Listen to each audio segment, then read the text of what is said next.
Bonjour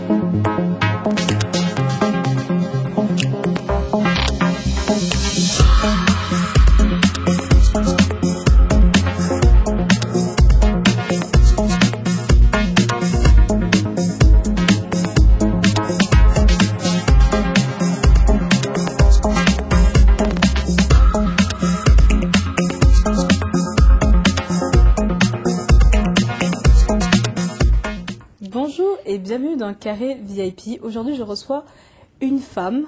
Bon, c'est aussi pour moi quelqu'un que je connais très bien. Ça fait longtemps que je voulais qu'elle vienne dans Carré VIP et enfin, elle est là pour nous parler de son album Bokila. Elle s'appelle Abi Souria. C'est une grande chanteuse qui a énormément de talent et qui va nous parler donc de ses débuts, de son album, et elle est en train même de préparer un autre album après Bokila. Ça, en tout cas, c'est une surprise. Elle est là, parmi nous. Voici Abi Souria. Ça va? Ça va très bien. Depuis le temps? Depuis le temps. Ça y est, enfin. Ça y est, enfin. Je ne sais pas comment vous avez fait, mais là, ça va. On t'a coincé. Oui, oui. Voilà, avec ton manager, on a réussi. On a réussi. Alors, Abi, Oui. si on revient donc à tes débuts, toi, tu as commencé en 84, c'est ça, mais en tant que danseuse. Oui. En tant que danseuse de Tantine Abeti Masikene. Oui. Alors, tu peux nous expliquer un peu comment ça s'est passé dès que tu arrives là-bas, et la petite anecdote aussi que... Oui. J'avais entendu à la radio, Tantine Abeti cherchait des danseuses pour faire une tournée en Europe. Donc, on devait commencer au Togo, parce qu'à l'époque, le ministre togolais de la culture avait nommé le mari d'Abeti, Tonton Kwesson, directeur artistique d'un studio d'enregistrement Autodi à l'époque. Oui. Donc il fallait faire venir les musiciens zaïrois pour s'installer là-bas pour faire des disques. Donc il y avait plusieurs artistes comme le fait Dr Nico, Bokelo, c'était les plus grands à l'époque. Donc il y avait au moins 30 musiciens comme ça. Donc j'attendais la publicité à la radio et je me suis présentée, j'ai tenté Nabeti. Et je ne dansais pas, je ne chantais pas. À part que je chantais à la maison pour moi et ma famille. Et comme on n'était pas des musiciens, ils n'ont pas découvert que j'avais quelque chose. Oui. Et après, je me suis présentée pour ma candidature en tant que danseuse d'Abeti. Et à l'époque, je ne connaissais pas encore... Et pourquoi danseuse? Tu te sentais prête à être danseuse, à monter sur une scène et danser? Ou c'est comme ça, tu te dis, allez, j'essaye? J'étais tellement timide, mais les gens, quand j'ai commencé à chanter, et après, ils me disent, mais comment tu as fait? Tu es tellement timide, mais comment tu es arrivée à chanter? J'ai dit, mais c'est comme ça. Donc, je voulais être aux côtés de Tantine Abeti parce que c'était ma chanteuse préférée. Oui. Je l'aimais tellement. J'ai dit, mais comment j'ai fait pour être à côté de cette grande chanteuse? Oui. Et après, je me suis présentée. Tantine Abeti n'était pas là, mais il y avait notre chanteuse aussi, Maman Lucie Enga. Alors, elle m'a regardée, elle m'a dit, ah mais non, vous êtes trop petite, hein, Abeti ne veut pas te prendre parce que Abeti, en ce moment, elle cherche que des femmes grandes. Alors, elle disait les catalogues. Non, toi, tu n'es pas catalogue. Mannequins, quoi, les mannequins, oui. Toi, tu n'es pas catalogue. Là, je ne sais pas si Abeti va te prendre. C'est pas gentil, hein, c'est pas gentil. Et ben, j'étais tellement triste. Bon, je me prêtais, je partais. Et au moment où j'ai franchi un pas, deux pas, et je vois Tantine Abeti. Alors elle m'a regardée, elle m'a dit, qu'est-ce qui se passe? Moi, j'ai dit, mais non, je suis venue pour l'annonce. Et maman, Lucie, elle a dit que je suis trop petite. Tantine a dit, moi aussi, je suis petite. Mais de petites femmes, ce sont de belles femmes. Maman, je vais la prendre. Et donc, c'était comme... C'est comme ça que ça a commencé. Et c'est là que tout a commencé. Tout a commencé, oui. Et après, on a répété que 2 mois.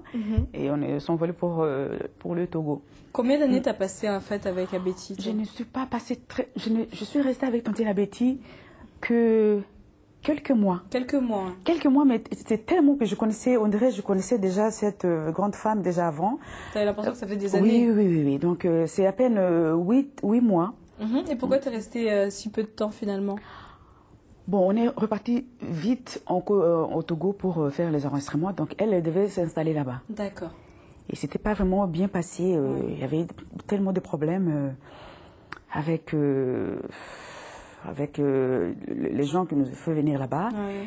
Et après, c'était un peu compliqué, mais tous les musiciens, tout l'orchestre de Redoutable avec les musiciens qui étaient invités à faire des disques là-bas. Ils sont partis. Donc c'était... sauf que peu. Ouais, bon. C'est pas très drôle, mais bon. En tout cas, toi, après, par la suite, tu as commencé à travailler avec des artistes en faisant des chœurs, c'est ça? Oui, c'est juste là. Bon, après ça, nous, on est repartis, les chanteuses et les danseuses, on est repartis pour la Côte d'Ivoire. Voilà. Et c'est Chalamwana, on l'a rencontrée, Chalamwana, elle nous a fait venir en Côte d'Ivoire pour travailler avec elle. Et quand j'étais dans l'orchestre d'Abeti, et j'ai commencé à chanter, je chantais comme ça, je chantais pas pour chanter. Oui. Je chantais pour moi plaisir, comme ça, pour le plaisir. Pas pour devenir... Et docteur Nico, avec son grand frère, le vieux Deschaux, il me dit, mais toi, en lingala, yo, yo, il m'a rabi. Mais non, viens, je ne chante pas. Mais non, toi, tu es une grande chanteuse. Là, tu vas commencer à chanter. Allez, viens. Donc, il m'a appelé comme ça dans la maison là où on était. Et puis, je commençais à chanter et jouer la guitare. Il m'a dit, dès aujourd'hui, tu vas devenir, tu es une chanteuse. Tu vas devenir une chanteuse. C'est ton travail. C'est ton travail. Moi, je dis, mais comment je vais faire? Je suis tellement timide. Je dis, mais non. Et ça a été comme ça. Donc après, tu as commencé donc à travailler avec des artistes tels que Kofi, Papa Wemba et d'autres en revenant en France. Et c'est là que tu as fait des chœurs. Mais quand est-ce que tu as vraiment senti que tu étais une chanteuse armée, que tu avais une très belle voix, que tu avais un talent?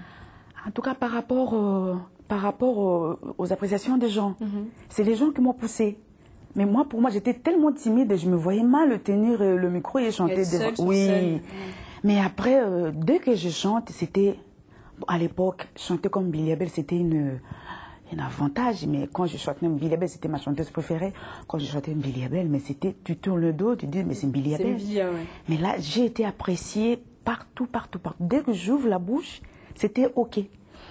Donc, je suis arrivée en France en 85, en Belgique en 85, et je suis rentrée en France en 87.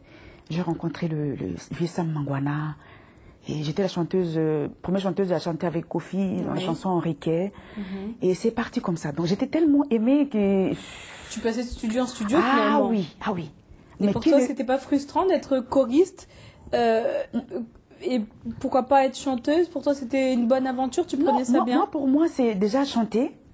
J'ai commencé directement à faire les chœurs au studio. Bon, j'attendais le moment pour faire carré en solo. Et là, quand j'ai rencontré Sam Mangwana, lui m'avait proposé de faire vraiment être en carrière en solo.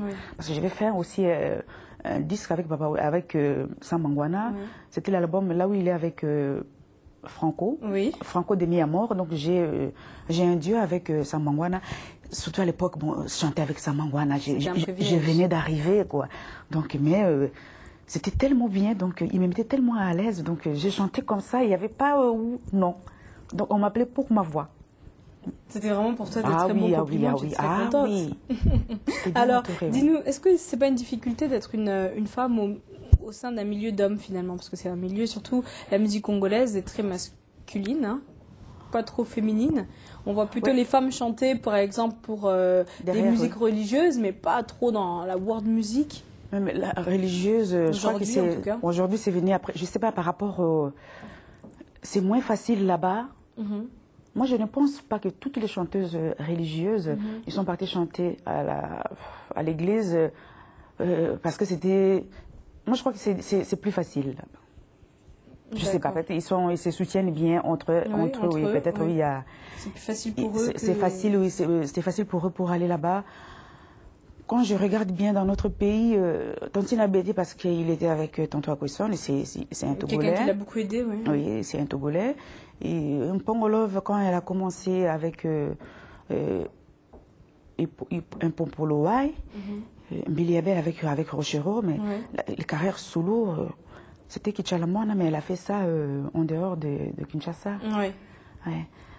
Mais là, je sais pas, peut-être par manque de producteurs. C'est difficile, quand même. On n'a pas de producteurs. On n'a pas vraiment des vrais producteurs professionnels.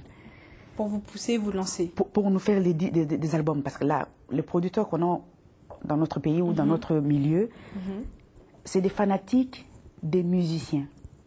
C'est leurs fanatiques. J'ai mon argent. Pourquoi pas aller voir... Je suis fan d'un tel et c'est moi qui vais la produire. Je parlais comme ça avec un jeune qui a produit l'album de mon grand frère Bozi Boziana. Alors, qu'est-ce qu'il m'a dit? Il m'a dit, oh là là, ça fait tellement longtemps que je voulais produire Bozi. Oui. Donc j'ai rêvé de produire une blouse parce que c'est